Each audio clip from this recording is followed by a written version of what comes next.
What are saying here? Alright. Shit, let's get to it. What's up, Timmy? What is up?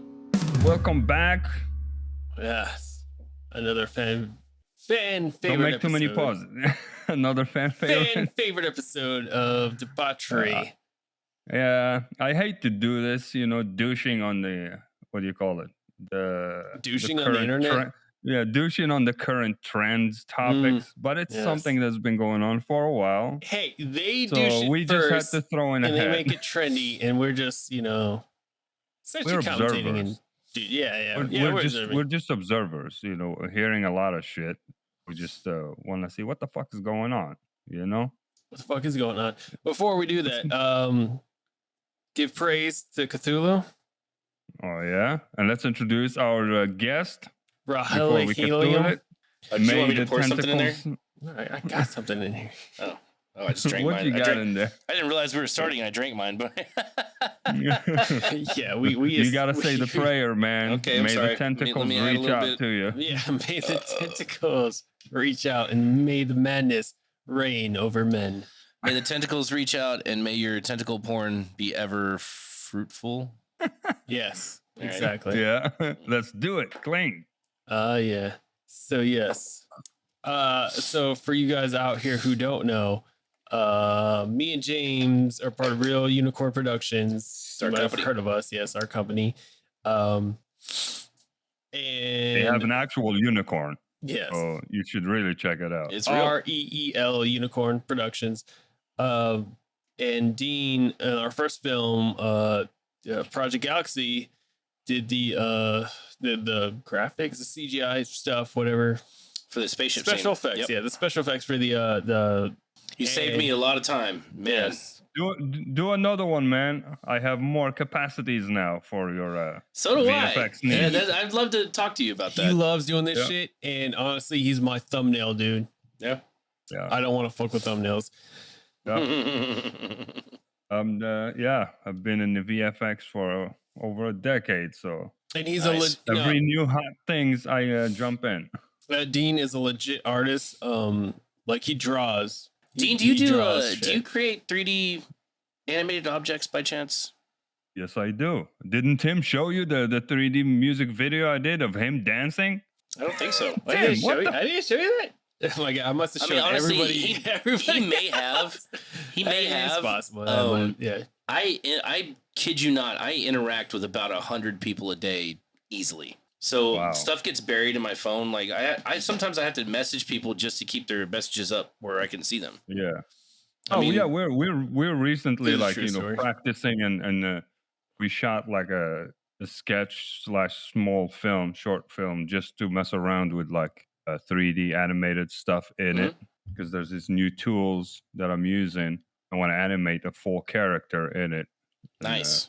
so it's Could you create a dumpster for me if I gave you a picture of a a dumpster? dumpster? I can do that while taking a shit. I mean, that's easy stuff. All right, my friend. Well, this time, bro, I will say he is actually pretty quick with this shit. hey, I've got a scene for you to work on, and this time I'll pay you. I'm all yours, I will dude. pay you, Yeah. brother. If you need elements to be put into a scene, matched into a scene that looks there, any solid He object, does a lot chairs, of whatever, custom made, Photoshop shit. or I'm so glad you yeah, asked me to sit down and do this. Yeah, yeah. absolutely. So I'll if be you hitting need you up. any 3D elements in your shots, animated, I assume non-human. this includes weather, like snow and stuff like that too. yeah, I mean, yeah. you might, it's you might want particle to send him a systems- clip so he can add it to it. Yeah, no, I'll get with him tomorrow because Yeah. I'm brain fried from my long crazy week. Yeah, but we did just Yeah, get we- done. with weather doing stuff, thing. particle systems and physics, you just match it to whatever you want. You can create whatever you want: sandstorm, snow, Rain, wind, all that- okay. whatever. Yeah, Alright. Yeah, he You actually got works with the Unreal. Unreal Engine 4? Yeah. He's, Okay. yeah, he's been doing that shit. I added Unreal Engine to my assets because I use Cinema 4D. I use Cinema Blender. 4D was the one I was looking at. Yeah, I but- started on it and then I've been But too busy. Blender, He's been actually Cinema doing 4D is a paid one. This is- Blender is free, and I've been using Blender since 2006. I mean, that thing is phenomenal. Now it's literally, up to par with all the standard expensive softwares, and it's free, open source. It's like the most amazing thing ever. You can make an entire movie just in that. Well, That's I actually will, what I'm using right now to test what we're doing, animating actual characters. Oh yeah, for the short. Yeah. I will say for people that are tuned in that are not production people or artists, Sorry, we went on a we're talking tangent. in a lot of jargon that they're not going to understand. Yeah. This episode will probably come out with a disclaimer of nerd talk. Anyway, Yeah, my name let's is reel it James back. Randall. I'm business partners with Beard because I got to throw that out there as well. Because if I'm going to do a podcast, I'm going to promote. Yeah, So we got to talk about upcoming films at some point. 100%. Yeah, that Right. sounds good. I will definitely contact you for our film that I'm hoping to finish by July. Yeah. I enjoy doing these things. I always tell Tim if you got something, you know, I do his thumbnails. That's It's why like I fun. let him do my thumbnails, and I haven't paid him yet. I do this stuff for fun, dude. I enjoy it. Well, then, like, yeah, And yeah. you know, I don't charge friends because you do sound for me. Yeah, You do- yeah. you It's a do it's a sound for treasure. me. It's I rub your back, you rub Yeah. mine. Kind of, yeah. Well, it's No. normally scratch, but if you guys have reached the rub part of the relationship, then wow, man. Hey, We are been gay how many adjacent. years? just be careful, Dean, because the rubs start going south. You know what I mean? That's what you got to really worry. It is now like gay adjacent. Heinous. Oh shit.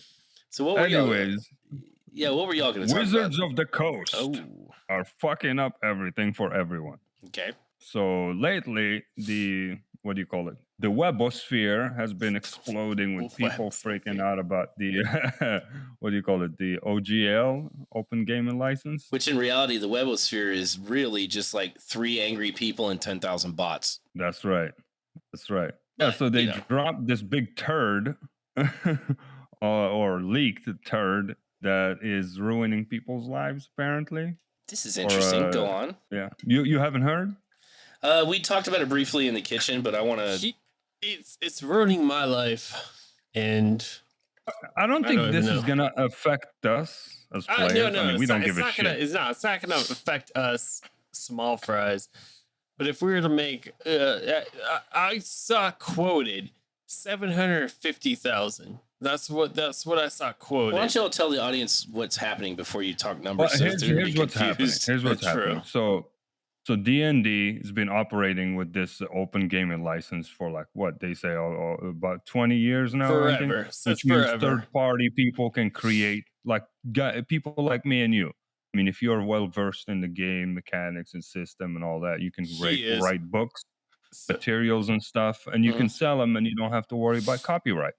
And it's been doing great things for a lot of people. I mean, a lot of spawned a bunch of there's businesses. trademark, but as Yeah, far as like so- copyright, there's But some you don't floaty have to space. pay any royalties or anything. Okay. Anyways, so it created a bunch of businesses. People are living off of it, doing a lot of content. People who enjoy this shit are actually, you know, doing what they like and also making money.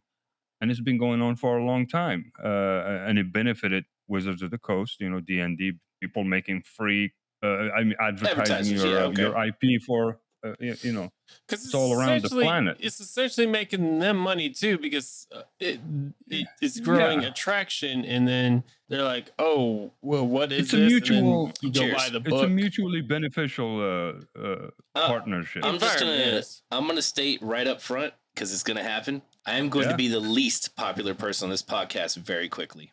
I know. You know what? That's what we like. I was gonna warn you. We Dean. like controversies, assholes, jack-offs, and everything. because we are It's one. probably gonna go that way. But so be forewarned. But this is why we do this. This is why we do this. Like I hear always, different points of view, you know? we're Always, just yeah. discussing. We're just talking about stuff and discussing, trying to figure out what's going on. Anyways, We're just getting it out so there. this thing has been going on. It's a mutual relationship, benefits both sides. Everybody's having a good time. Community is flourishing. And then suddenly it was a leak of a document of a new OGL, Open Gaming What is License. OGL? What does that stand? Open Gaming License. Okay. Yeah, he described So it earlier. it was leaked, Yeah. saying that the gist of it, Wizards of the Coast, it gives this kind of impression of like they want to take over everything. You have to pay for everything. They own whatever you make. You don't get to decide anything. I mean, it's pretty like kind of a draconic takeover of the whole situation. So instantly the internet went on fire. Like every time I open YouTube, like all the channels are like talking about it. Every suggestion is coming is someone bitching about it. People I follow on Facebook and stuff, even some former game developers and stuff that were working there, or they worked in Paizo, which is Pathfinder, also were getting on the conversation. They read the leaked documents. I mean, it's pretty bad. It looks pretty bad. It's like a large scandal. For us as players, for me, it doesn't affect me. We have fun. Whatever, there's a book, we play. I don't give a fuck. Right. Yes. But it seems to affect the livelihood of a lot of people, content makers and third-party developers and stuff. So that's all I've been observing and trying to digest all this information. That's the gist of it. Okay. And you, James, seems to be in the game for a long time. So you're our senior gamer here, because you know more than us and you played the game longer than us. Oh, I don't know, man, Tim, for you played longer decades than you? now. Okay. No. For us, it's like we just Didn't I get you into the game? Yeah, I was gonna say to put this in perspective, he's been playing for God knows how many years. 31. You, Dean, have been playing for since we started the not fucking even podcast. a year. I may have played for half a year at this point. I played Pathfinder before with Rick. I played like a few games. I own a I played a few computer games. Yeah, and that's it. Well, I'll for those tuning in that aren't familiar with Dungeons and Dragons, and quite frankly, anyone on the planet is, I'll just give my own personal story. So explain what this. So as a kid, my parents, we moved around a lot, and I mean a lot. Okay, so I lived in about 12 different states by the time I was 9 years old, and so I just didn't make friends anywhere because there was no point. We were going to move on in 6 months or whatever. Same. Wow. I would start school years at one school and then finish them in another school in a whole other place and all this stuff, right? So when we moved to Mesquite, Texas, okay, my parents finally had scraped together enough to buy a house. And they buy this house in Mesquite, and basically down the street was this kid who was my age and was in one of my classes. And we became fast friends, really great dude. We laughed a lot and blah, blah, blah. Name Tech? No. No, I've known Tech since he was a baby. No kidding. Fair enough. No, his name was Devin, actually. So Devin comes over one day, and he's got the Dungeons and Dragons board game set. And it's just a box that comes with one module, which for those unfamiliar with the game, a module is basically a textbook that's like a pre-written adventure you can just go through. The monsters are already in there. Basically what stats me are already and you in are there. doing, Dean. See what I'm saying? Yeah. So this came with adventure. This came with a pre-written module and character sheets and dice and pencils. And mind you, this is back in like 92. Wow, this is old school. Yeah, no, this is way more. Yeah, it had a grid map that you're supposed to use for battles, but it also had like a big dungeon map and a dungeon screen, so you could block off all the information from the players, right? And he brings this over, and we're like, "What is this? This is so cool!" We bust it open, we start playing, we die 2 rooms in from scratch.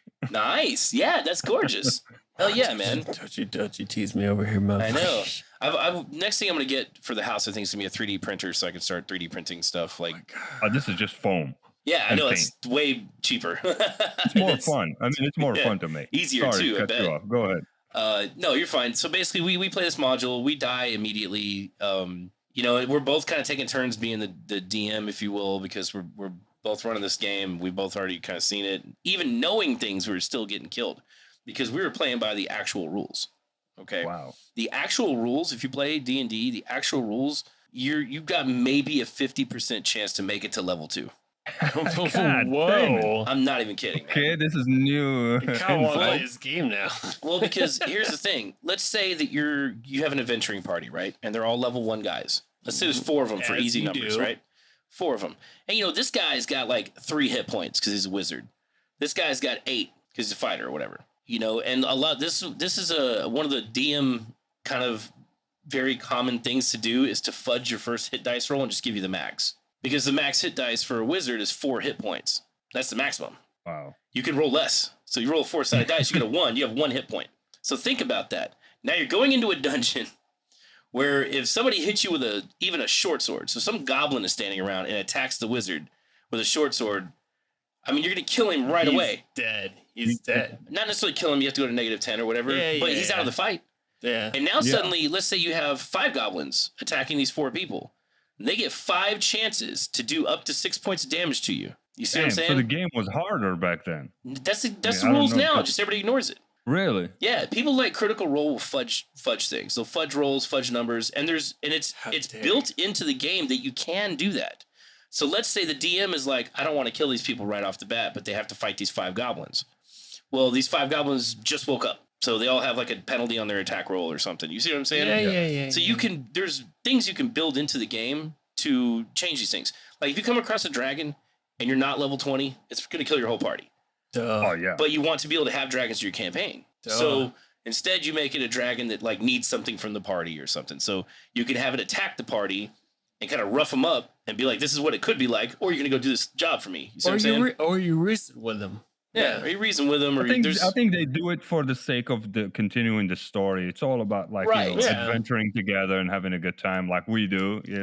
Most of the time we're just running around having a good time. And that's the thing. That's the difference. Okay, this is a good point to put out there.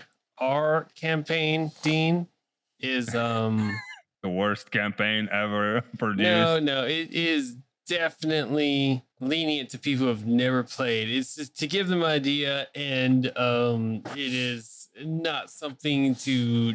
If you hear our campaign, it's not something to jump into any D&D. They're like, oh, I know how this is.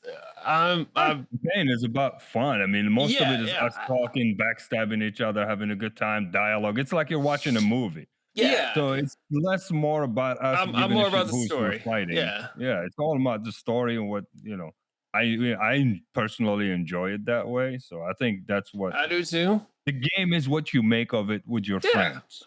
Obviously, yeah. Which the game was created for that reason. It was to be what you make of it with your friends, but it does have actual rules. Yeah. And so if you've ever played a computer Dungeons and Dragons game, you die. You will get fucked up, my friend. Every time. Dude, they're incredibly difficult because again, all the actual rules apply. Yeah.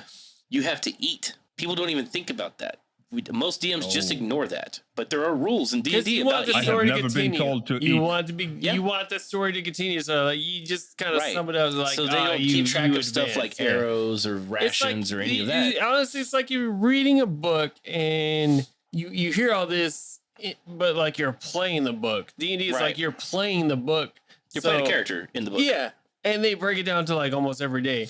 Now, would you want to read about this guy on the 153rd day? He didn't find a rabbit to eat and died. Yeah. Nobody would, but that's the actual game. Wash the frying pan, get the soap, the game. Crack the eggs, put the butter. Did you crack the egg right? But see, did you fuck up and now you're eating shells and not the actual yolk and shit? And see, this goes back to not that high. To the point where DMs can change things to make it fun for the players. Yeah. So let's say you ignore the food rule for like 3 months on your campaign with your players.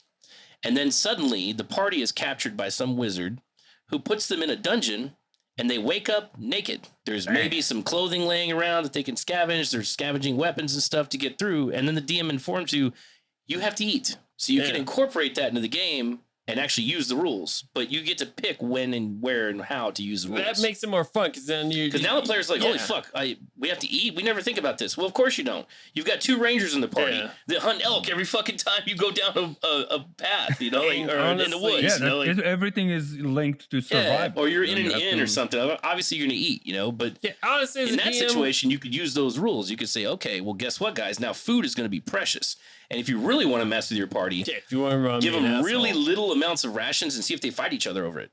Because your character might die, bro. Damn. So you could really turn up the dial there on your people. The dick level, if you will. Because that's what you're doing. That's what I would call actual DMing is literally determining the dick level. Yeah. Roll the dick die. Roll that dick die. Roll that beautiful dick die. No. But yeah, so I had a lot of fun with this guy playing this game, and then when he moved a couple years later, I had no one to play with, and then all of a sudden I'm going into high school, and my freshman year, my first day, I walk into high school. I'm in the cafeteria like 30 minutes early because my mom was one of those. Let's go to school early. She's from another country, so she was just dying to Just have an trying to get American ready kid to and have him be educated. Because nobody from my family had ever gone to high school, let alone college, you know. Not Where's she from? Peru. All right. So I'm half Peruvian. Nice. And she was just so excited that I was even getting this far in school that she was taking me at like 7 in the fucking morning. School didn't start till 8. So I'm sitting there in the cafeteria with nothing to do for like an hour. So I was just reading books and being a nerd. And one day I walk in the cafeteria and I walk by and I hear clack, clack, clack, clack, clack. The unmistakable sound of Dungeons and Dragons dice, bro. Like, this ain't craps. I know that sound. That 20-sided dice is very distinctive, rolling 8,000 corners over the table. Every nerd knows that sound. That's it, right? And so I was like, the nerd signal's been activated. And so I go walking over to this table, and sure enough, there's 3 guys, and they have that fucking campaign module, the very same one that my buddy had bought. And I go, holy shit, like Curse of the Whispering Oak or whatever the fuck it was called, right? I was like, wow. And they were looking at me like they thought I was going to beat them up. Okay. So weirdly enough, I was a super nerd, but also a jock. So like I played the sports for the teams. That is a very unholy combination. Oh, dude, everyone hated me. I was the most shunned person in high school. I swear to God, like everyone hated my guts, man. No one wanted to be around me because I would work out like fucking crazy and run track and play baseball and all this stuff. And then I would go hang out with the fucking nerds. And so they're like, "Are you gonna beat us up?" And I'm like, "No, I want to roll." And then like my jock friends would be like, "What the fuck are you doing hanging out with them?" And I'm like, they're a lot smarter than you guys. So I enjoy the conversation more. You know, I like lifting with you and going, yeah, but then I want to come over here and talk to these cats I can actually have a conversation with and enjoy myself, you know? So they enjoyed, they invited me to the game. Man. And I was like, awesome. So every day. You had the best of both worlds. Yeah. Well, the girls didn't think so. Girls hated me. Cheerleaders were like, you're not. You hang out with the wrong people when you're not doing what we're doing. And I'm like, well, the fact that you think that shows me that I shouldn't be hanging out with you when we are doing what we're doing. So how about just stay the fuck away from me? Truth. And so I was playing with these guys for a couple of years, and I met so many other people, and that's how I ended up continuing to play the game. Because I think after Devin moved, if I hadn't happened across that, I might not have played again. Because, you know, we're talking about 30 years ago. There's no cell phones and stuff. So it's not like I can go on the internet and find a group to play with. If you didn't have a group that lived on your street, you were screwed, you know? Because honestly, I never heard about D&D till, man. Yeah. Stranger Things or something? No, I knew about before then, but like it never was like, oh yeah, let's play D&D. I was like, I don't know. Yeah. You know what's funny about D&D? D&D in high school, that very story I was telling, where I meet these kids and now I have something to do with that hour before I'm in school. It made me think about what can I do to get out of actually being in class, right? So being a fledgling musician, I picked up instruments and I joined jazz band, even though I have zero interest in jazz whatsoever. I found out from another person that was in jazz class because he was a D&D nerd. He was like, he shows up to play with us one morning. He's got his instrument. And I'm like, bro, you get to bring your instrument to school? It's like, yeah, I'm in jazz band. I have to have it. I was like, really? Tell me more about this jazz band. So I joined jazz band as a bass / guitarist / stand-up bass. So I brought my guitar to fucking school every day because they couldn't tell me I couldn't have it in class because I was in fucking jazz band. So I'd be back in the back of class noodling around on my guitar and they couldn't do shit. The teacher would just be like, just keep it down so you don't bother the other students. And I'm like, all right. Fucking asshole. Yeah. Well, in Algeria, if they see you with a guitar in school, they'll beat you to death with hell, man. Because there's no music program. Really? There's no music program? Is that where you're from? Yeah, he's Algerian. Algeria? Wow, there's no music program. No. I mean, there is a music class. We had a music class in high school, but it's all theory. You study like the solfege and all that what kind of government does Algeria have? They went through phases. Communists / socialists / hey, we're Democrats, but we're also a republic, but we're also doing our own thing. But it's just like, hey, man, do whatever the fuck you want. That's what it is. Because you know those. So it's like one of those places.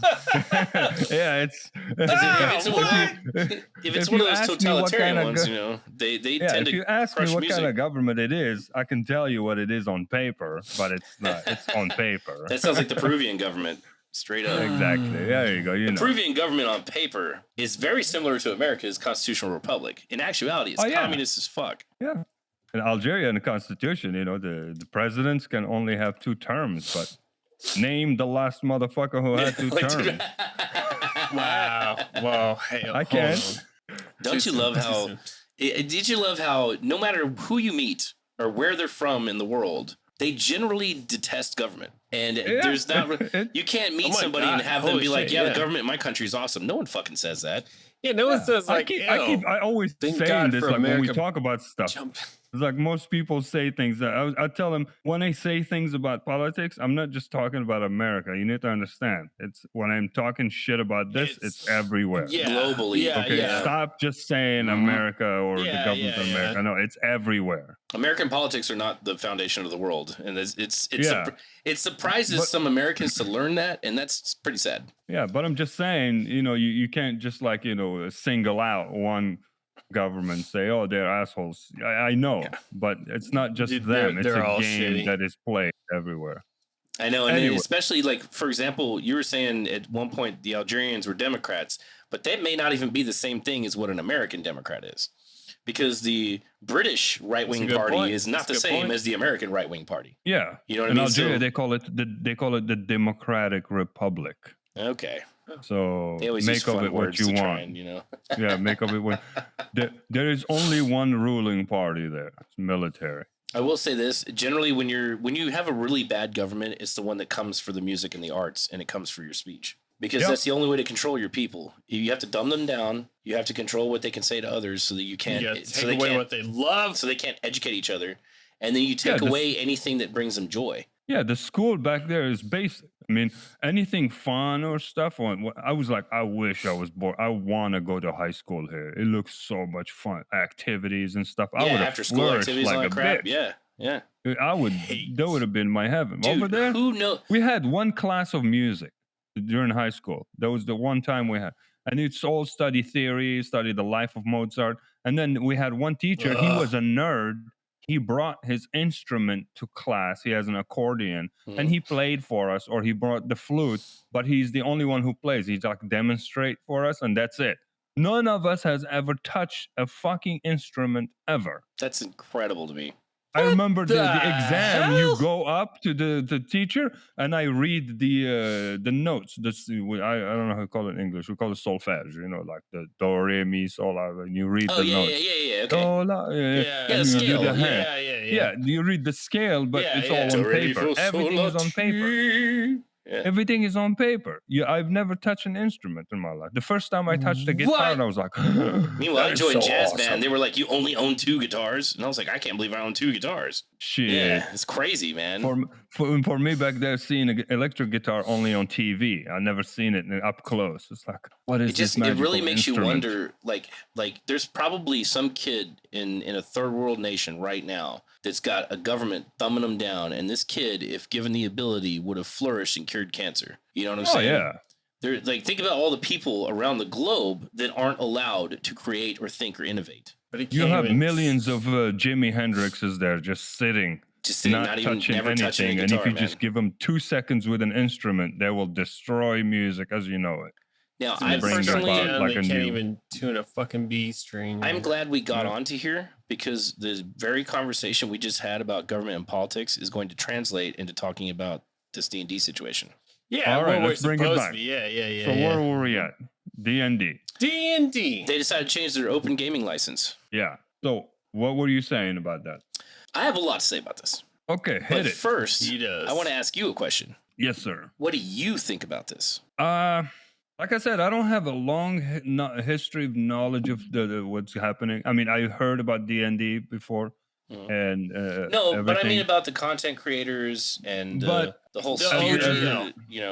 The OGL. First of all, let's to the audience. Let me answer. Yeah, you're right. I'm asking what you think about the OGL. I'm sorry, I should have clarified that. Let me give you my answer. What is OGL? Open gaming license. Open gaming license. Tim, you're too drunk, man. Yeah, pay attention. He's been over that. I'm bearing down what we. I'm just kidding, man. Keep drinking. Anyways, I will. I'm gonna give you my opinion as I kind of legal where I understand what they're doing. It's a intellectual property. Yes, they want to claim back. Mm-hmm. If I look at it just purely like that, if I detach myself from everything because I'm like new into the community, I learned about the history. I'm learning as I go newly, and I delve. I'm being a nerd, right? Getting into it. Yeah, detach yourself from it. Yeah, so I just detaching saw myself from that, I will say, they have intellectual property, and they just want to, like everybody else, they want to copyright their shit, right? Yeah. So they want to copyright their stuff. So I kind of understand that. It's a common practice. Everybody's doing it. Right. I play tabletop gaming. Like the big company in that world is GW, Games Workshop. Okay. It's a big company, Warhammer 40K. I don't know if you ever heard of it. I've heard of it. I'm very excited Yeah, to hear that Henry Cavill's going to bring it to life. I'm very excited to hear Exactly. that. I've never played So- that. I don't know anything about it.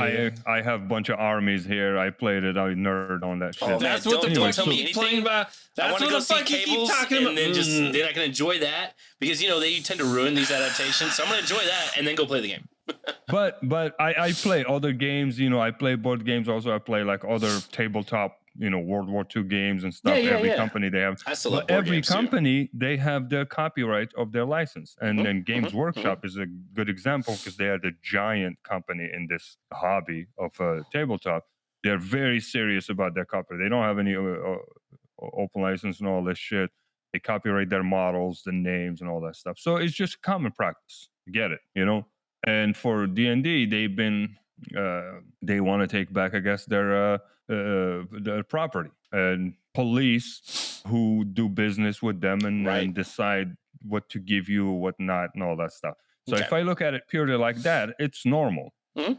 It's not shocking. Now, if I drop in the history of, because they had it going on, this open gaming license for like 20 years, Right. it kind of spawned a lot of activity, of creativity and side businesses and stuff. So they found themselves, I guess, in a peculiar situation. Unique situation. Yeah, very unique Not situation. So it's hard to Unique. drop a hammer on this. I mean, yeah, legally they can do whatever they want, and that's their right. But also, this kind of business is very community driven. Okay. The It is nerd community, community-driven. we're us. It's not like you go to Walmart, you buy something, and you get the fuck out. There's no, you're buying a product and you detach yourself. There's nothing in between. It's a community. This game, it's like it's a life. It's a It's a life. lifestyle. It's a lifestyle. Yeah, it's a lifestyle. People play for years. People have been playing for decades, and there's so many things going on. So honestly, Granted, you could buy I a don't thing know. and just fuck off. and already this leak has immediately spawned a bunch of actions. People releasing their own game system or giving away their own system. Yeah. Like there's this company. Sure. I don't know if you've seen. So there's a lot of reaction. There's, even Paizo. I don't know if they're going to be affected by that because they come from that vein of D&D. The fuck is Right. Paizo? The creators of Pathfinder. Paizo is the were- creators of Pathfinder. Yeah, it's a company, a publishing company. So They are Okay. related to D&D in their origins. And I think they are using, if I'm correct, D&D stuff. That's why I wanted to talk to Rick, because they have like a D&D roots. right. Anyways, Pathfinder is so- very heavily based in D&D. It really is. Yeah, They there you go. copy So their they used system to and they make some publish their changes. magazines, Yeah. I think. Mhm. There's So I something don't know else, what to say. technically. So I want to address the point that Tim made where he said that this was a unique situation because it actually isn't. This has already happened before. Okay. Oh, yeah? Oh yeah. This happened Yeah, before, and I see. I don't know the history. you're not gonna guess, but Dungeons and Dragons was sued for stealing Dungeons and Dragons. Dungeons What? and Dragons was sued for being Dungeons and Dragons. You know who sued them? Dungeons and Dragons? J.R.R. Tolkien. Really? Tolkien? The Tolkien estate way. sued Dungeons and Dragons, and the creators of Dungeons and Dragons had to settle out of court. It was never made public what they settled for, but Tolkien sued them for stealing orcs and goblins and all that shit and elves, and they won. And they had to Tolkien settle out of won. court. Yeah, and they had to settle. They had to Tolkien settle out won. of court. So before Wow. I The make the splitting. points that I'm going to make about how I feel about this situation, Well, yeah, before Let you it be say known. goddamn another sentence. Tolkien won. well, he didn't win. They settled out of court, but that's pretty much a win. Yeah. Every time they Tolkien settle is out the of artist court, is which means satisfied. they agree with each other. They agree with each other. They're satisfied. So it's No a win one to me. wins. Yeah. We make an Well, agreement. okay, so both people Of win, some I sort. guess. But the D&D people lost because they had to pay. But Tolkien won. Yes. So what do you Wow, I Yeah, never were you heard unaware that of this? before. Google it. Wow. Yep. Because if I understand, the D&D was I need goes back to keywords here. TSR, right? Right. TSR, TSR was the Gary original company. Gygax, they created it, and then Gygax and Anderson, and it was in the late 70s, early 80s when they did the idea. And for legal reasons, for years, they've maintained and said Tolkien was only a superficial influence in our work, but a U.S. court determined otherwise. Tolkien won what? So- What was Tolkien? so they sued them. I mean, they sued them not on the game mechanics, but on the lore and the On the characters and IP. stuff. Okay, That's right. That's right. Wow. And it's funny because the only reason they're allowed to do this was because they really did kind of copy straight out of Tolkien's stuff. But Tolkien also himself was basically using mythological creatures to begin with. But but the orc was an original creation. Was it? Yeah. There's Holy no crap. orcs. There's no orcs in like fairy tales. Holy There's crap. been I did not goblins know that. in fairy tales for like thousands of years. It's too much there. Damn. Yeah. That's So a- see, It's so just way too much there. and so the reason I bring this up is because this has already happened before, and Tolkien was right to do it. Just Why? like D&D is right to do what they're doing right now. Because he invented This is why I told y'all I was going to be the least monsters. popular guy on this podcast. No. Okay. No, I mean it's facts So- are facts, and then you have Facts are to facts. analyze the actions And and then- look at the progression. And so my political beliefs impact, how I view things. Okay. So I'm going to say I'm libertarian. I have a core code of if you do no harm to others, you should be able to do whatever you want with your He's life, and it's not their anti-Tolkien. fucking business. That's Kid, right. Okay. So that's my core belief as libertarian, right? And so I say this. Sorry, whoa, hold on. Sorry. Repeat that. Your core belief. My core beliefs as a libertarian: do no harm to others, and then you can do whatever the fuck you want. And it's no I one think businesses. that's called common sense. Well, we've been screaming that for as long as the party's been around. Yeah. It needs to called be common sense. repeated. Yeah, do no harm Repeat to it others. Again, please. As long as you do no harm to anyone else, you can do whatever the fuck you want, and it's no one's goddamn business what you own. Period. It's no one's common business sense. what you do with your body. It's no one's business any of this stuff. We agree. Can we Right. move on? So here's why that factors into how I view this situation. Because I view Tolkien as being very 100% correct for suing D&D. And I believe that D&D is 100% correct for the actions they're taking right now by changing their OpenGL license. And here's why. I'm an artist. I'm a former musician. I want artists and musicians to benefit from their work. I want them to have soul say in their work. I want them to have soul say in what happens because of what they created. So these two guys get together and they create Dungeons and Dragons. They spend I don't know how many hours making this system up. It's very detailed. They go through stats. They go through scripts. They create monsters. They create races. They create... You know what I'm saying? Like you guys would do with anything. Play testings for many times. This is a and doing all company. that. This is a business. The business is their art. Their art is their business. I mean, if you read the history, it's a fascinating story. It wasn't born overnight. It's a Exactly. progression of Nothing efforts is. of many Yeah. Right? So like I was giving him an example earlier in the kitchen. So let's pretend for a second that my first movie, Project Galaxy, was Dungeons and Dragons. Shut up, Project Okay. Galaxy.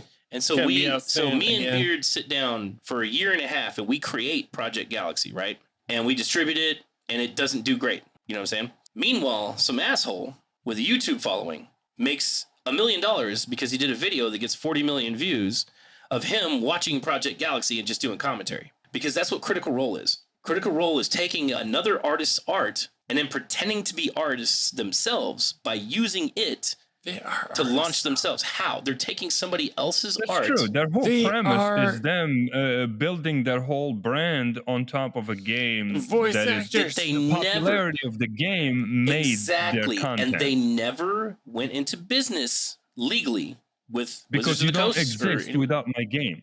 exactly. Where would be your content Right. if my game didn't exist? And the content creators in the Critical Role case do, and so would the guy watching my film, would have the ability to come back and say, okay, I accept your 25% terms because my content would not exist without your creation. But for the Sure. internet to then come against the artist, because that's what's happening. Coming against the artist. They're coming against the original artists, the guys that invented the game.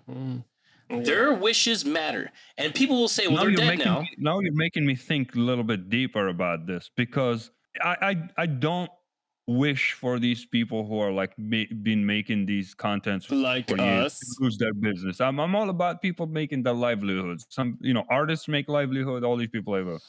I will get making 25% third-party content. of what we They're were making doing. third-party content I mean, that is built out of be an fair. existing universe. Right. Yes. and they're adding it to that universe, and that Yes. content is valuable no because of one- the existence of that universe. The problem is the people that created the universe didn't ask them to add content. No. They did it on their own. They didn't bother to Yeah. go through channels to try and say, hey, I wrote this book. Would you like to publish it under your name and your license and I can get paid as a creator for this? No. They just went out and practically stole it. Did it. And they just went and It's did like- it. And now they're it's going to like me- cry? Really? It's like me going back to your metaphor of Project Galaxy. Mhm. You made that movie, not that movie exists. I never I heard was of it the before, one but now, on the mountaintops in the snow at 9 in the fucking morning when it was 6 degrees in Colorado. but that movie now exists. Now I did that, I'm yeah. gonna build a narrative that is feeding into Project Galaxy, and Right. only people are interested in what I did Shots because by Project Shia. Galaxy existed in the Right. first place. Exactly. So and they then- wouldn't be interested in my addition to Project Galaxy if Project Galaxy didn't exist. and so if a person So creates... me and you, we have to talk Yeah, and and collaborate so and say, have you- look, man, has this I person- want of the action, and Right. here's And there's a way they could have done Okay, it. I get it. Bro, you could email this company. Listen, I'm a fucking nobody. And I flew to LA and got my film on Amazon Prime. Okay. You can talk to these companies. Companies are not stupid. They're interested in creation. They're interested in content. They need content desperately. You just don't have the balls to actually go and message them. So instead, you turn around and you create a YouTube channel and you use their stuff without asking them, which here, I'm going to get to the backlash in a second. And then you start making money, and then they say, what are you doing? You can't do this. You didn't even talk to me. And now you're going to pretend to be outraged about that? That's wild to me. That's very childish. yeah. So there's a statement I made to Tim that I'd like to put out for the podcast listeners. And this is something that I've learned over the years. It took me a long time to draw this conclusion because I used to be this guy. I would get passionate about things and hyped up, be like, oh my God, I can't believe this so-and-so is doing this and that. My statement now is the things that you tend to be the most passionate and vocal about are the things you've thought through the least. That is 100% correct. And so, Philosophically speaking, that is accurate because most people react passionately and emotionally, and that usually means they spent few seconds on it because it's like a gun. You pull the trigger and it goes off. You don't think, and then you think after. Oh shit! I shot the gun. Oh, I hit that thing. right. You know and what I mean? Our communication is It's an terrible. impulse. So It's an impulse. there was a word that Beard was using a lot when we were talking in the kitchen. He kept saying moral. This is immoral. This is immoral. This is immoral. Like, so language is used to manipulate as well as to communicate. You choose how you're using your language. No one else can dictate that. It is immoral. So you telling that's me first day in law school, man. You're telling me Language. that saying Choose something- your words yeah. carefully. choose your motherfucker. language, because if it boils down to this, we disagree, then it's not immoral. It's your opinion. But when you say it's immoral, you're saying the other side is bad. And you're going to cause a vilifying reaction the to other people side. that are passionate about something to take it as, no, we don't disagree. We have to stop you from doing something bad. You see what I'm saying? And so these people are saying, wow, these people build livelihoods and they help the game, which is true. They help the game get in popularity. And now you're just going to do this. This is immoral. This is bad, because they're not thinking. The original creators of the game are both dead, but they had families, and their families are benefiting from their creativity. Okay. The people they cared about are probably still getting paid from this creativity. The people that made Project Galaxy with me, yes, I want 25% of his stream because I want that money going to the people that helped me make this. How dare you tell me that I'm immoral for wanting for the people that I love and helped me create this to benefit from it? That's what I mean by saying you're going against the artist when you're saying that this should not be happening or that it's immoral. You're going against the original artist's wishes, because every original artist is going to wish that all of his profit goes to him and his family and the people that helped him create it. That's true. So simping for some random YouTubers who are voice actors, that's what you're doing when you're like, this is immoral, I can't believe it, Critical Role is going to get blah, blah, blah. Well, they never fucking made a deal. They just stole art from an artist. You're a musician. And to speak as, of you the YouTubers and stuff, I'm a big fan of patterns. Mhm. I have an OCD pattern witnessing ability. Okay. Okay. It was an instantly coming. So there's a lot of people who are riding the wave to get views for their videos. Hence, fucking the YouTube was flooded with every douchebag suddenly is talking about the open, Has a point of view. the OGL and all this shit. Right. And they're like popping up in my recommend shit, like populating this stuff. I was like, people I never heard of, like everywhere. Every other video at my recommend shit is like, So everybody wants in on the action, Of course. you know? Well, that's because that's how the internet's built. The internet's built on this outrage machine. and whatever generates the most clicks and views. It's all about money. Advertisers are going to be on that channel. These advertisers don't give a damn about Dungeons and Dragons. They just care that you're getting 500,000 views with your little stupid rant. But in the reality, you're harming artists. Because let's go back to the Galaxy situation. Now, let's say that I see this all happening, right? And let's say I'm a multimillionaire. Let's say Galaxy did very, very well, and I want for nothing. Let's just, for easy numbers, let's say I'm worth $20 million, right? I'm a pretty simple guy. I'm actually pretty well off as it is, and I don't spend money on shit because I just don't want anything. I have everything I can want. I have my girlfriend, I have my friends. You know, I've already got a supercomputer and shit. Like, there's only so many supercomputers you can own.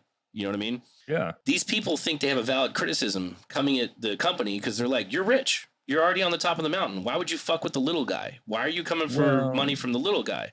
But the reality is this. You have to have what's called a limiting principle, okay? Because if you allow legally for these people to be like, you shouldn't be able to fuck with their livelihood, it's immoral, blah, blah, we're going to stop you because we think it's immoral. You already have enough money. It's none of your fucking business how much money I have, one. It's none of your business anything I own. For obvious reasons, it should be none of your business. And if you're going to start here... Not just that, if I may comment on that. It's easy to take shots on big companies. I'm not saying big companies are innocent. A lot of them do weird practices. They have greed. I get it. But also, big company, it's an easy target for hatred. You have to understand, big company... We work for a company. We all work. You know, this company needs. It's like, it needs to exist for a long time. They have expenses. Just because they are like $1 billion company, it doesn't mean they're like sitting still and they have $1 billion sitting in the bank account. Correct. You know what I mean? Yeah. That's not how it works. Like Elon Musk, he didn't lose the value actual money. The company is $1 billion or whatever. But that $1 billion, there are employees everywhere. There are families that exist because of that company. These companies are not faceless. They're not faceless. There are expenses. There are expenses paid daily on the business. There are considerations of the future of the company. Are we going to be profitable next year? There are a lot of things. I'm so glad you brought that up, bro. And the same concept applies to a $1 billion company and applies to a mom and pop shop, small ones. Just because they're successful or doing well, that doesn't mean it's an everyday life. It's like your body has blood. Okay, I have enough blood, which means I can just pluck a hole in it and let it bleed. Okay, I have enough. That's not how it works. Let's take the Tolkien example that I gave earlier. There is a Tolkien corporation. Everyone knows Tolkien's dead, right? So the first thing you would think is one of these young people that hasn't lived for long and is outraged. The first thing you would think is, well, it's just a faceless corporation owned by a bunch of business. No, his son runs the company. These artists that create great things, they run their companies. They are the face of this faceless company. You know what I'm saying? So you're disrespecting the artist. You might be disrespecting their children, which means you're disrespecting their legacy, which means you're spitting on the fact that they, as an artist, because let's be real, what's the one thing no one wants to pay for? Art and entertainment. Oh yeah. People grumble about spending $10 fucking a month on Netflix when you get 1 million movies. You know what I'm saying? Yeah. So it's funny to me to see an actual artist like Tim passionately against himself benefiting from his own art. Because fuck them fucks. It's weird. It's weird to me. I was telling in the kitchen, I was like, this is very weird coming from you. You're a musician, you're a creator, you're a filmmaker. And that's where I think his dreads are sucking the brain out of him. So he told me that if he was in that position, he wouldn't blank and be that way. And I get it, and that's fine. That's your morality. You do what you will. I will. But to finish the point I was making, listen, like these people that are against this, they're against these people. They're against artists actually getting paid for their work. Honest to God, because and bringing morality into it. I mean, there's places in the world where stoning a woman to death is moral. So I don't listen to people when they say this is immoral. Yeah, let's not play with philosophical words. Yeah, no one agrees with this. Moral. Now we have to establish what kind of set of morals. I mean, it's going to get deep where your brain is going to split. And then what's really going to happen is these people are going to start using morals for everything. If you allow another person to tell you that what you have is immoral because it's too much, what else is too much? What's next? So they come back and they say, you know what? You're speaking too much. We need to limit how much you're talking because it's immoral for you to speak this much. It's a cheap common tactics has been used and overused. Everything's like immediately every time you want to achieve something, you just drop morality into it, vilify the other side quickly, Politics is the and then worst you about doing it. instantly Yeah. have the others, the followers with you. Uh-huh. It's like the easiest, cheapest. If I jump in onto the podium before you and I start establishing that you're immoral and everything, you're fucked. Unless you have a strong case and you can rebuttal. And it's, it's been used through the ages. We know that. Absolutely. Shit. So And I see politics through. are using it every day. So I see The through other all of side's this shit. evil and all that It's shit. obviously what they should do. Yeah. If you're an artist, I feel like you should stand behind the company. Yeah. No bullshit. I really do.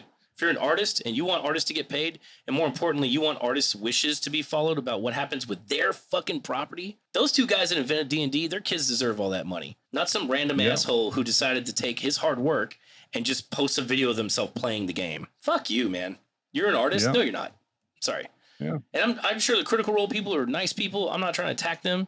Yeah. And I'm not saying what they're doing is uncreative in any fashion. What I'm saying is you didn't make anything original. If I put on a suit and go play Batman in an independent film that I shoot and it does better than the Batman, that'd be fucked up for me to do and not have to pay the guy that created fucking Batman. Yeah, because you didn't spend the brain power to create from nothing a character and Yes. a legend and a myth to do what you did. By the way, funny know? little side story for those that don't know, the guys that created Batman, it was two people. And one guy Really? stole all the credit. And it God wasn't damn. until the other guy's family finally sued that guy's estate a couple of years ago and won that now anytime you see Batman in any printing anywhere, both names are on it. Isn't it the same story with the what's his name, Stan Lee and Kirby and Spider-Man Mhm. situation? Dude, listen, this is why you as a legal person know like the copyright laws have really strengthened over the years as people started realizing how this affects everybody. You know what I mean? Yeah, it does. I mean, it's a progression. What do you call it? It's an evolution. Because a lot of people got ripped off in the past, and that's how we keep refining these laws, Yes. and we get to where we get. Because our system's Because never going to be perfect. We have to keep perfecting it. Yeah, because if we create stuff, and the pain of trying to come up with something original, like the last episode we were talking, I was telling Tim, I'm a sucker for like originality and shit. And then me and my buddy Mike, we make movies together. We've been talking for the past 2 years trying to come up with something original, and it's painful. Dude, Just talking, and I wrote 4 different drafts of a script. Trying, it was like, this sucks. We're trying to come up. You're going through all those convulsions of like creativity, trying to come up with something, and then you actually do it, and it's then the most fucking thankless and then job you get you'll ever ripped do. off. Yeah. It's already, for starters, it's already the most thankless job you'll ever do. Do you think anyone has ever thanked me for writing the script for Project Galaxy? Fuck no. No one gives a shit. Yeah. Even the people that made the movie, Project even if they Galaxy. had made money, wouldn't have given a shit. They never would have came back and Yeah. been like, thanks for writing that script, James. Well, Thanks for spending hours and hours poring over every line and rethinking things until you're crazy in the head and all that stuff. I'm so glad you brought this up, dude, because a lot of people really don't think about that kind of thing. The amount of time they don't and understand effort. how painful it is to do this stuff. Well, I mean, it's non-artists- fun, but it's also painful. How do you explain to a non-artist the pain of being an artist? You can't. Yeah, they all have this generic Hollywood image of an artist. It's like, oh, you're this. Well, hippie, Hollywood is fed whatever into that guy too, and though. stuff. Every time you see a movie that's got artists and artist rooms, it looks like a fucking blast. They're all in there just Yeah. like, let's spitball, No, bro. And they're it's drinking not. beer and all that shit. That's not how it works. No, it's not. It's not at all. So that's where I stand on the D&D thing. That's where I rest my case. I will defend artists all the time, always. And I will always defend the principles of do no harm to others, live however the fuck you want, and don't be worried about what the fuck I have. And I'm not going to be worried about what you have. That was a great perspective, man. You got me to rethink and then think a little deeper about this because I'm the guy speaking from the outside. Literally, I have no stake in it. Right. In this. Me So, neither. I don't care. I'm not. Yeah, and also I don't have like deep roots in it, so I'm just like a consumer, like everybody else. I enjoy this stuff. I'm a super nerd, Right. but I didn't know a lot of this information. I knew as much as I could research, but Well, I see, thought and about it as a deep roots differently guy, as a deep roots guy, I sat and really thought about this. I was like, I'm not going to get upset about this. And I want to put that out there to anybody actually listening to the podcast. Pay attention to what I mean when I say that the things you're most passionate about are the things you haven't thought through enough. You know, Yeah. I'm not saying there's never a reason to get passionate. Obviously there is, obviously, but don't ever go with your gut initial reaction ever. It's good to put passion behind something, but put an effort behind that passion. Exactly. And make sure that You know, passion is well passion defined needs because, effort. you know, like you two didn't even know that Tolkien sued D&D. I never heard about this before. Crazy, right? And Yeah. see, it's like you And wouldn't know what? that unless... Speaking of talking, you know, like a Games Workshop, the people who make Tolkien. Warhammer, you know, they have a successful tabletop game, Lord of the Rings, and you know they pay royalties to the Tolkien place, and they got the license. They're going about it the right way. Yeah. Yeah, and it's a flourishing game. It's an awesome game. Like you play through the movies and you play with your favorite characters. You build war bands, and it's a small Actually, you know what? skirmishy game. I'm glad you brought that up, Dean. Let me ask you a question, Beard. What are your views on cover bands? If somebody created a Suffer the Human Condition cover band and they went on tour and made more money than your band, would you want some? That is awesome. Because now they all have families that they're depending on, that they've now established this lifestyle. Would you be like, you have to stop doing this? I mean, what if they're like, look at my kids though. My kids are fucking eating, man. We've been starving musicians ourselves. You know our story. You know our plight. We're one of you. What would you do? Where would your morals go then? What about your own family? Oh, no, I wouldn't care. You wouldn't care? If you're playing, I don't care. Because you get paid shut for up, that. Tim. If you made a song and you only made $10 out of it, and then you some asshole makes $1 million, I don't believe him either. Year, some He's full dude of it. will make $20 million out of it. You would be suing that motherfucker like next second. Come on, Tim. Be honest. Sus. Come on, man. I'm sorry. You're not Jesus. You may have the hair, but you're not fucking Jesus. You may have the hair. I feel like there's a lot of fucking. It's very simple. You create a song, it makes you $10. Some band starts playing it, it makes them $1 million. They have families, they're making all this money. Are you coming for them or not? What about your family? Do you give a fuck about your family? Like, if that band plays my exact same song. I just said cover band. What do you think they're doing? They're playing your fucking covers of your songs. Because that's what Critical Role is. Critical Role is a D&D cover band. I made hundreds of drawings and commentary drawings. I never made a penny out of them. If some douchebag will take one of my pictures tomorrow and then suddenly he like fucking sell it in some gallery on a t-shirt and shit, like about Forrest it. Gump when he rubs his face, it's a smiley face t-shirt, you know? Yeah. I want in on that action because it took me a while to come up with those ideas. You're the one that did the work. You're the artist. You should be paid. And I did the work and I just slapped it over there. So and see, this now becomes it's normal human practice, human nature, human basic shit. But this now becomes a very interesting conversation about artist against artist. Let's say I cede you the ground that Critical Role is full of artists. I don't believe that, but let's say I give you that point. Let's say they are. Now you have artist on artist action here, and that's where he's having the struggle. He's having the struggle because he's an artist and he respects artists, but you might be respecting them too much. You might be respecting other artists so much you're letting them rip you the fuck off. Because if you're going to allow a cover band to take your shit and make more money than you and not fuck with them, I'm sorry, but that's just crazy to me. My prediction, I think Critical Role will just have some kind of deal with the... They'll backdoor it. They're not worried about it, Wizards of the Coast. You know, they'll be like, you know, they're established. They'll be like, okay, you're cool. You're making some serious stuff. Let's make a deal together. Remember, they made a Netflix show. They already have a deal. I think Critical Role already has a deal personally. Amazon deal. Or was it Amazon? It's Amazon. Okay. Second season's out already. No, I'm talking about really? like in the essence of like... I'll watch it right now. I'm talking about in the essence right of now, like continuing to be in the sphere of the D&D world. They will be like, okay, you continue using this and we do this, and they will come to an agreement. And we should honestly talk about what this does mean, quote unquote, for the community. Listen, people like I'm a huge free speech absolutist. Okay, I think 100%. I think you should be able to go into a theater and say fire and fucking. I don't give a fuck if people go screaming and running and they hurt themselves. Doesn't matter, because I principally believe, and I'll explain why, that nothing I say gives me responsibility for your actions. Only you have responsibility for your actions, and if you cannot control how you react to information, well, you probably should be in fucking prison anyways. Yeah. So I put that principle should be based on you know, should be, what do you call it, based on thought. You think, you hear something, you think about it, and then you decide what to act. Right. So you don't just act. It's like, for example, all these people that were rioting during the BLM time, they were justifying the violence they were causing because of history and other things and this person's death and all this good stuff, right? So it's a prime example of looking at something and saying, okay, they're making their voices heard in an illegal way, right? But then we turn around and we make these hate speech laws, which means that certain speech is a little bit where none of it balances. None of it seems to make sense. It's based off differing principles. And when you have laws based on different principles and you have courts that get tied up trying to decide which principle they're actually going to enforce and follow through with. So for me, if you tell me that there's something as hate speech, you're attacking art. Because I listen to Slayer. And there's plenty of Slayer songs that are talking about fucking murdering people that's straight up hate speech. Okay? Yeah. And so I don't want that limited in any way. And I'm willing to accept the consequences that people will die.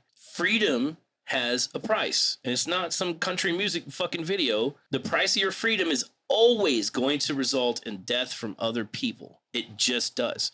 Our country exists because we kill people overseas. Usually the reactions tells you more about the people who are waiting for an opportunity to react a specific way.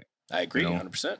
Yeah, because if there's something bad happened, you can make a badass protest normally and you make your point Right.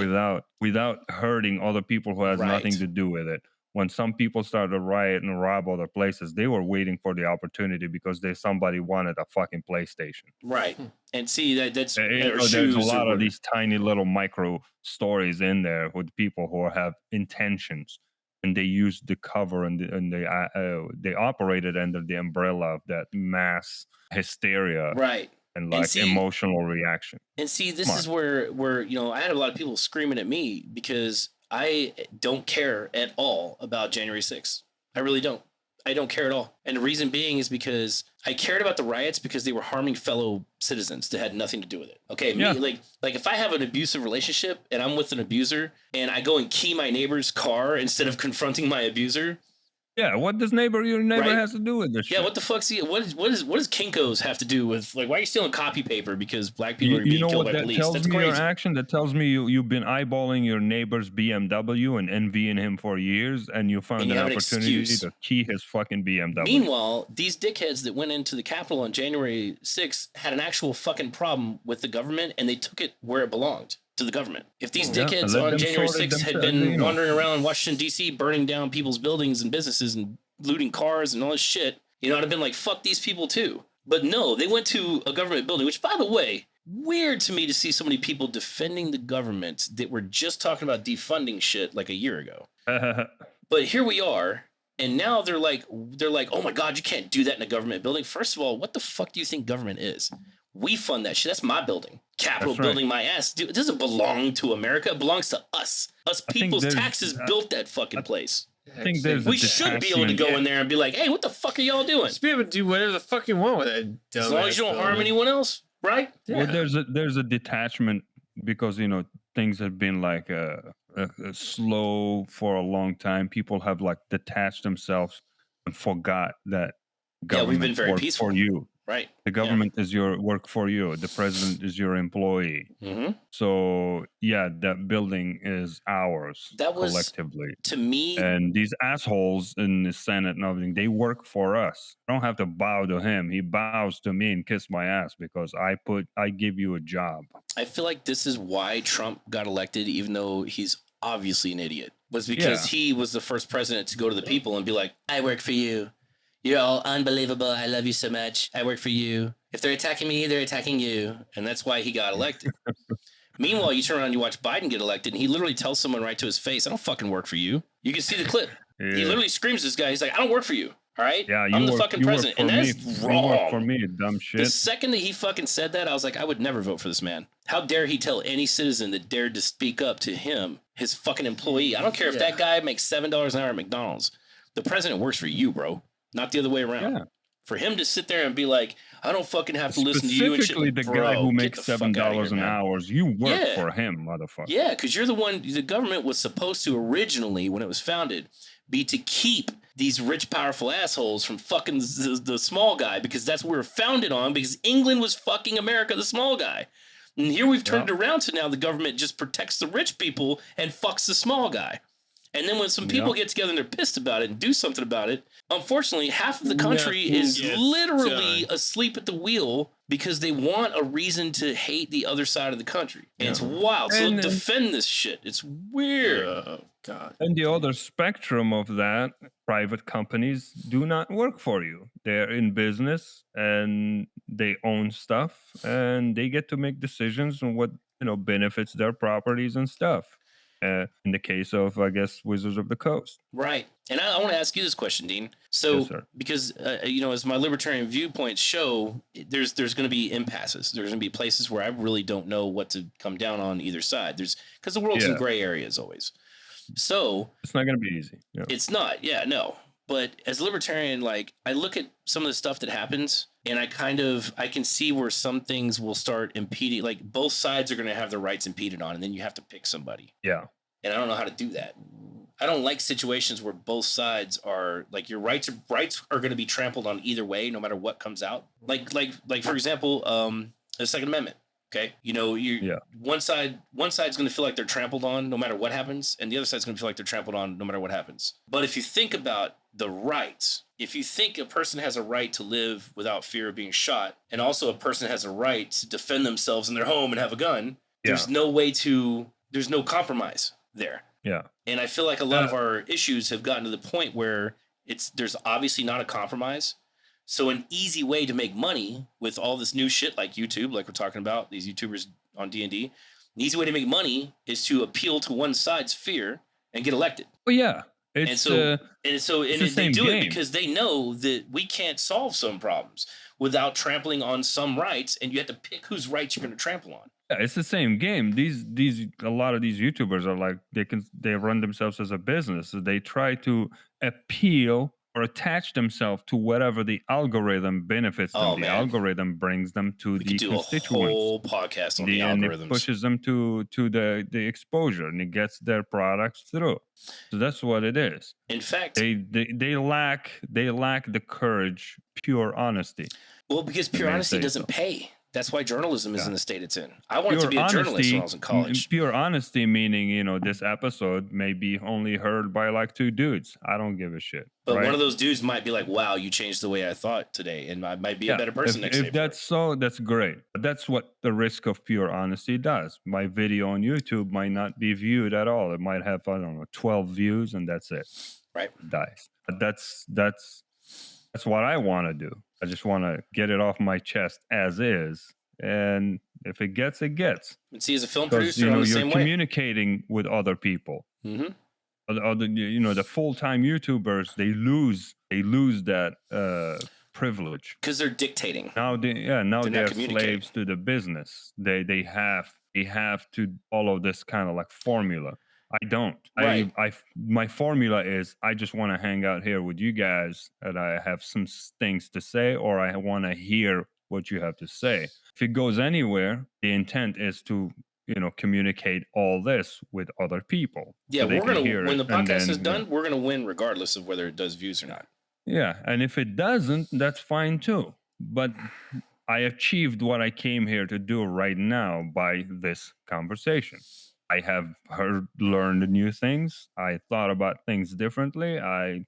The journey was great, and that's it. It's such a different thing when you can communicate with somebody face to face as opposed to over the internet or through an algorithm, because people are just at their worst when they're not like face to face. And then when they are face, like for example, okay, I've got an actress that me and her disagree heavily. She's about as left wing as you can possibly get. Okay, almost to the point of communist, Yeah, and yet we're deep friends. And we disagree on a lot of things, but we met in person. Oh, God. We've always communicated in person. And she'll message me sometimes and be like, God, the shit you post sometimes, if I didn't know who you are, and I'm just like, yeah, well, but I got to educate her on the algorithm this week because. Well, that's the key thing. That's the key thing you just said there. If I didn't know who you are. Meeting people in person, you cannot replicate that. Sitting on the table, talking, having fun. You get to be pure human beings. It's like you hang out. It's difficult for you to hate someone or have a grudge or something because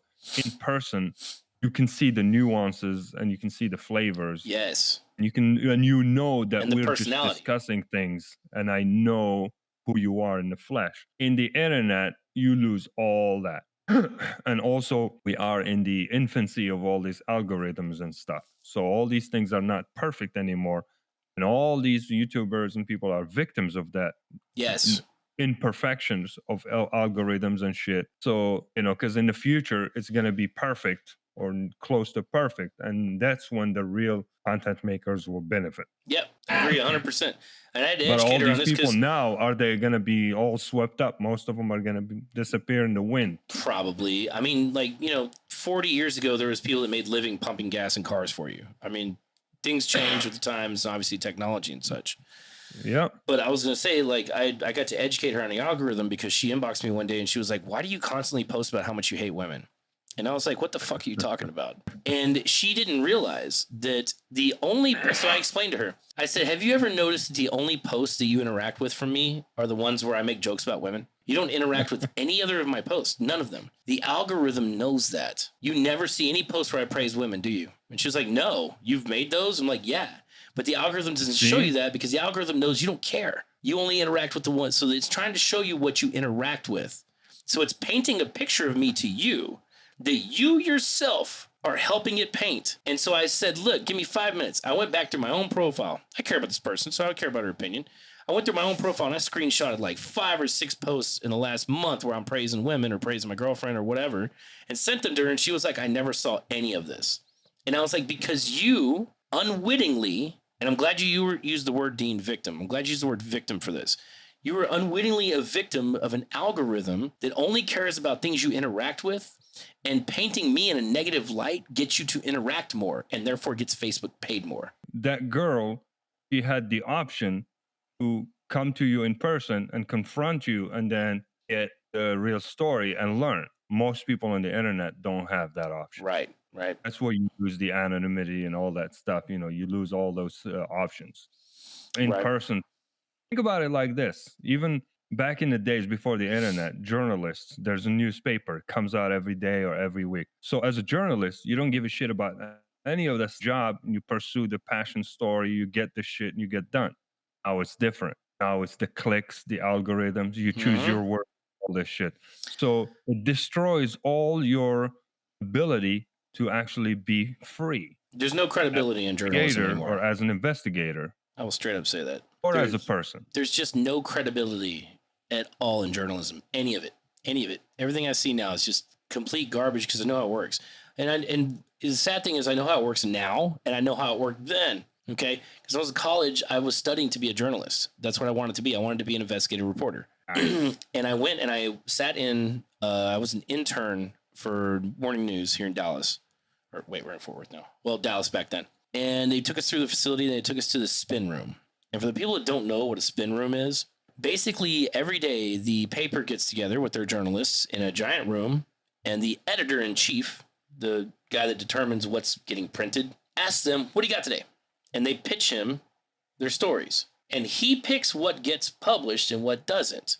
And you would think that means, okay, well, cat saved in tree by firefighter, who gives a fuck? Throw that out. But what really happens is that editor gets to put his own personal touch in. So he's like, they found classified documents that Biden took. Throw that out.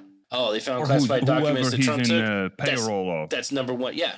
And that's the thing. Why is he making these decisions? Who's paying you? Right? So it was already happening back then.